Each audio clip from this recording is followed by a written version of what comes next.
Museo Arconte te dirá aquello que no quieres escuchar. En el programa de Cuarto Milenio emitido el 21 de abril de 2024, el célebre Iker Jiménez comenzaba introduciéndonos en el caso de los ovnis extraterrestres de Mussolini del año 1933. Tras la recreación del caso y la posterior exposición de Javier Sierra, me he adentrado en este tema y las conclusiones que he podido sacar son bastante distintas a las que han llegado en el programa de Cuarto Milenio. Este tema se ha vuelto de actualidad debido a que en el año 2023 la Cámara de Representantes de los Estados Unidos celebró una conocida audiencia donde, entre otros, interrogaron a un informante de la Marina estadounidense llamado David Grush, donde mencionaba que los servicios de inteligencia de su país habían recuperado ovnis y restos biológicos no humanos. Afirmó que el encubrimiento ovni llevaba más de 90 años y cuando los congresistas le pidieron más explicaciones al respecto, él mencionó la siguiente frase: ciertamente, como he comentado públicamente, en la década de 1930. David Grush no podía dar más detalles de los casos porque no tenía las autorizaciones de seguridad necesarias. Curioso que mencionara eso en el Congreso, mientras que en una cadena por cable de los Estados Unidos llamada News Nation dio bastantes detalles de este caso afirmando lo siguiente. Año 1933. Se produjo la primera recuperación en Europa, en Magenta, Italia. Recuperaron un vehículo parcialmente intacto. El gobierno italiano lo trasladó a una base aérea segura en Italia para el resto del régimen fascista hasta 1944-45. Y ya sabes, el Papa Pío XII sabía sobre esto. ¿Entonces el Vaticano estuvo involucrado?, preguntó el periodista. Y respondió Grush: sí, y les dijo a los estadounidenses lo que tenían los italianos, y terminamos apropiándonos de ello. Hay que aclarar que otro de los casos que mencionó David Grush fue el manido incidente de Roswell, como prueba de recuperación de un ovni que fue ocultado por los servicios de inteligencia de los Estados Unidos. En este canal ya lo tratamos hace ya bastante tiempo y de extraterrestre parece no tener absolutamente nada. Os dejo el enlace en la descripción del vídeo por si queréis echarle un vistazo cuando terminéis este. Pero ahora retrocedamos hasta el año 1933, a la ciudad de Magenta en Lombardía, Italia. Allí se estrelló un supuesto objeto volador no identificado. Entre los restos del objeto estrellado se encontraron dos cuerpos considerados extraterrestres, descritos como nórdicos, altos, rubios, de ojos azules. Mussolini fue informado inmediatamente de este suceso y se hizo cargo de la investigación creando un gabinete ultrasecreto llamado RS-33, cuya cabeza visible era el inventor de la radio, Guglielmo Marconi.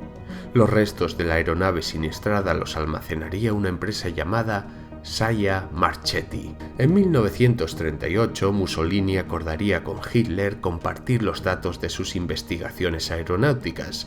El Papa Pío XII se enteró del pacto entre dictadores y, temiendo que esto supusiera una ventaja tecnológica para la Alemania nazi, compartió esta información con el presidente de los Estados Unidos, que por aquel entonces era Franklin Roosevelt.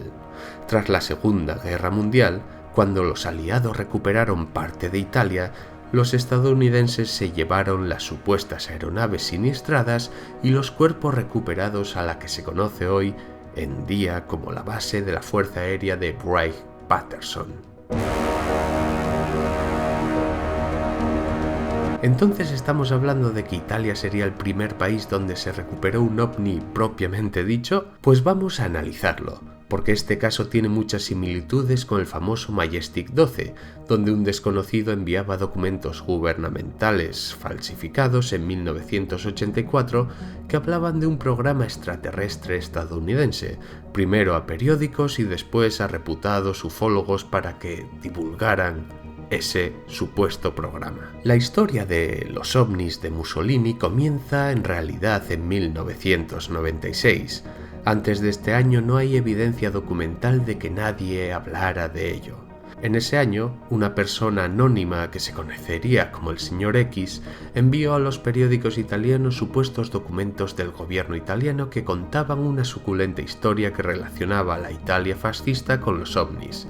Sin embargo, los periódicos lo descartaron por completo, cosa que no hicieron ufólogos como Roberto Pinotti, que llegó a realizar sendas publicaciones en revistas, libros y hasta realizar varios congresos hablando de este tema, lo que se daría a conocer como los archivos ovni fascistas, en colaboración con otro conocido ufólogo italiano llamado Alberto Lisoni.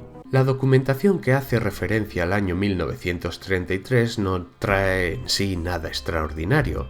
Hablan del accidente de una aeronave, de la creación del gabinete RS-33, que Mussolini compartió con Alemania sus investigaciones y poco más. Esta parte de la historia se llegó a incluir en la revista Flying Southern Review en el año 2003, y quedaros con este dato, porque será importante más adelante. Las anotaciones manuscritas que hacen referencia al año 1936 ya son un poco más sensacionalistas, mencionando un avistamiento de un objeto en forma de torpedo alargado con ventanas en las inmediaciones de Venecia, seguido por dos objetos que los describen como los antiguos sombreros de los sacerdotes. En la exposición que realiza Javier Sierra sobre el caso en Cuarto Milenio, afirma que los papeles que recibe Pinotti son auténticos, es decir, no son meras falsificaciones. Bien, aquí vamos a hacer la primera parada. He buscado el informe realizado por el perito llamado Caravaglia, donde afirma que los documentos son auténticos, y hay que resaltar que solo uno de los papeles manuscritos que hacen referencia al año 1936 fue analizado.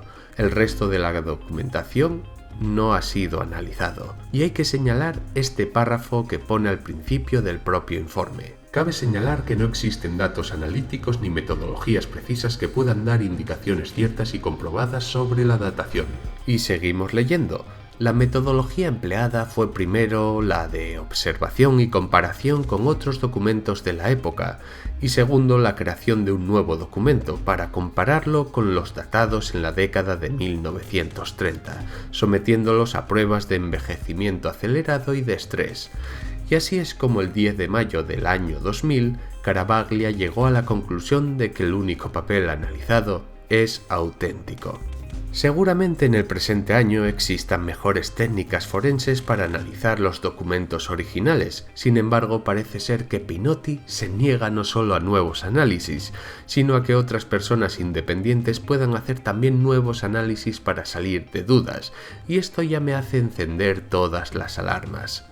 Encontré este artículo escrito por Massimiliano Grandi del Centro Italiano de Estudios Ufológicos, que fue a consultar sobre la autenticidad de estos archivos a la doctora Paola Carucci, superintendente de los Archivos Nacionales Italianos y profesora de la Universidad de Roma La Sapienza, en la Escuela Especial de Archiveros y Bibliotecarios.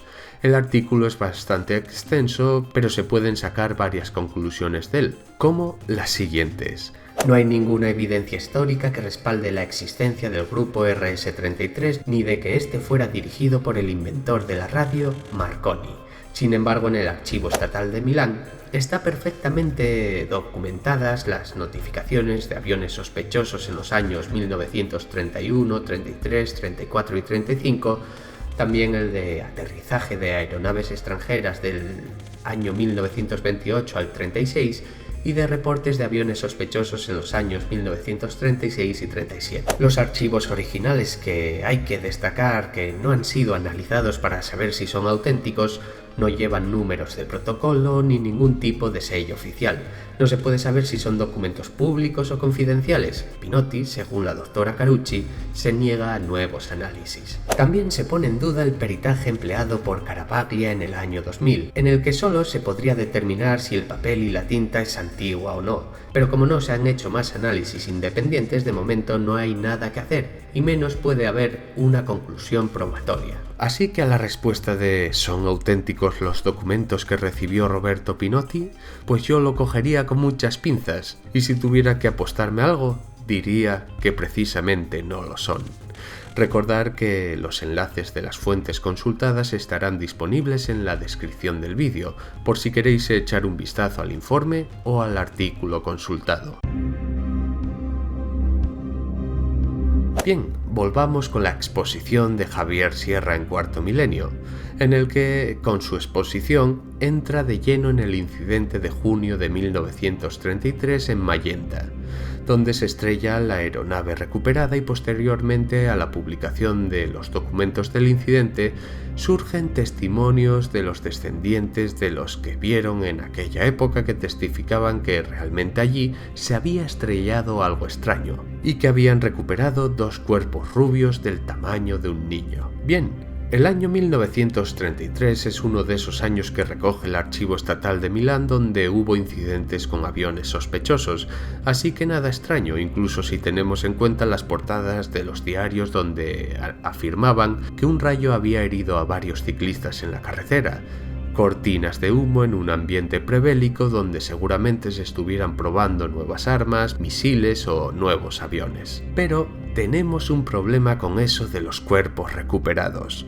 Esta parte de la historia la añade una persona llamada Bill Brophy, que cuenta las batallas de su difunto padre, que era aviador de la Fuerza Aérea USAF. Pues bien, volvamos a la revista Flying Saucer Review. En el año 2003, Brophy envió su primera carta a la revista hablando de la recuperación de dos cuerpos nórdicos, pero en el incidente de Roswell. Posteriormente, Brophy empezó a enviar cartas directamente a Pinotti y a otro ufólogo llamado Lisoni, y en el año 2010, Brophy fue invitado por Pinotti para hablar de cómo su padre había estado relacionado con el incidente de 1933 en Italia, donde habían recuperado dos cuerpos nórdicos y los habían trasladado hasta Estados Unidos, pero en esa conferencia donde se introdujo por primera vez el traslado de cuerpos en la historia de los ovnis fascistas, que a su vez era una copia de lo mismo que decía de los cuerpos recuperados en Roswell, donde supuestamente también había estado involucrado su padre. Pero la cosa no acaba aquí.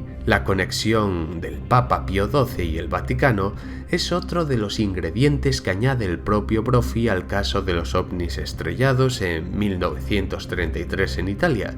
¿Y por qué decidiría incluir a este Papa? Pues pudiera ser porque en octubre de 1950 el Papa Pío XII ocupa la portada de La Domenica del Corriere, sorprendido por lo que pudiera ser el avistamiento de una extraña luminaria en los cielos, es decir, este personaje histórico de alguna manera ya estaba relacionado con los ovnis. Sin embargo, hay un tal Douglas Dean Johnson que detalla en este artículo todos los nuevos contextos que Brophy añadía a diferentes casos relacionados con los ovnis, y todos estos nuevos añadidos a la historia de los ovnis de Mussolini parece haberlos recogido con agrado Roberto Pinotti, ya que así lo detalla en un artículo publicado por él mismo en The Black Vault. Y así es como con el paso de los años la historia se fue transformando y enriqueciendo, y yo me pregunto, ¿por qué todos estos datos se obvian sobre la historia del ovni estrellado en Italia en 1933?